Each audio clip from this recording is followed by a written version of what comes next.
पर्व की खूब खूब शुभकामना। 26 जनवरी 1950 जब सबने मिलकर संकल्प लिया था कि लोकतंत्र एक है, तब सभी ने यही निश्चित किया था। तो फिर क्यों आज हम सब लोग भगवे हरे की जंग लड़ रहे हैं? जब 26 को सब साथ थे, तो फिर क्यों 27 को एक दूसरे के हाथ मर रहे थे? हिंद के जवानों ने हमारे लिए सुखद जीवन का अरमान छोड़ दिया। देश के किसानों ने हर अभिमान तोड़ दिया, लेकिन देशवासी ने भूला कि अपना ही देश धर्म भारत माँ ने अपना ही आह्वान खो दिया। ટ્રાફિકના છાણામાં જે લોકો ઉઘાડા પગે ત્રિરંગો વેચે, શું આ તેની દેશભક્તિ છે? ના, આ તેની દેશભક્તિ નહીં, આ તેના પેટના ભૂખની શક્તિ છે જે તેને આ કરવા મજબૂર કરે છે। વર્ષમાં 2 વાર વોટ્સએપ કે ઇન્સ્ટાની ડીપીને 3 રંગથી રંગી દેવી એ આપણી દેશભક્તિ કહેવાય? ઘણા લોકો આઝાદીના ગીતો સાંભળતા હશે, તમે પણ સાંભળ્યા જ હશે ને? જો ન સાંભળ્યા હોય તો મને સાંભળજો, આ કોઈ ભાષણ નથી। ये आज़ाद भारत की थोड़ी कम आज़ाद आवाज़ है।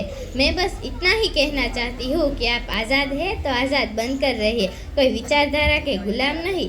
अगर सही का साथ देना आसान है तो गलत के खिलाफ मुश्किल भी कहा है।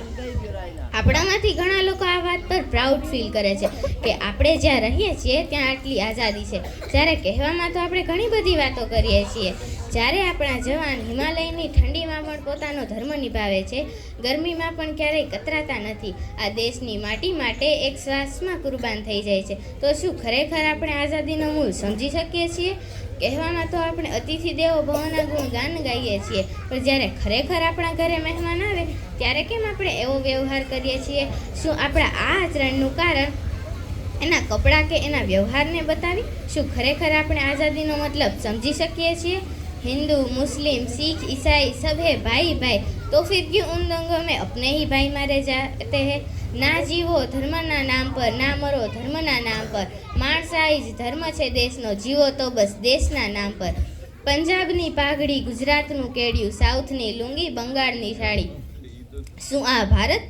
ના, પરંતુ આવા પચરંગી પહેરવેશ પહેરીને આ હાઈફાઈ યુગ હોવા છતાં જેને ઓળખાવું ગમે એ ભારત। ત્રિરંગોના 3 રંગો એટલે ભારત? ના, પરંતુ એ ત્રિરંગો ફરકાવવા હસતા મોઢે શહીદ થયેલા ક્રાંતિવીરોનું પુણ્ય સ્મરણ એટલે ભારત। ક્યાંક અંગ્રેજી ભાષાનું આંધળું અનુકરણ, તો ક્યાંક કોઈ પણ ભાષા ગુજરાતી રીતે બોલવાની આવડત, તો ક્યાંક ખડી હિન્દીનું સંબોધન, શું આ ભારત?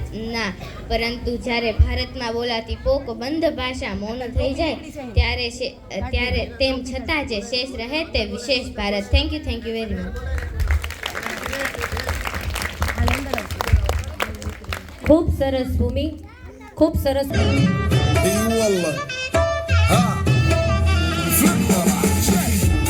عندي خوش فصوة يا اخي تفوز والله خوش رقصة يا اخي تفوز عندي خوش فصوة يا اخي تفوز والله خوش رقصة عندي لك رقصة قوية يا الحبيب، سمع صبوحة خطبها نصيب، مد يدك كنا بتعطيها كف وهز كتفك حيل خليك شدك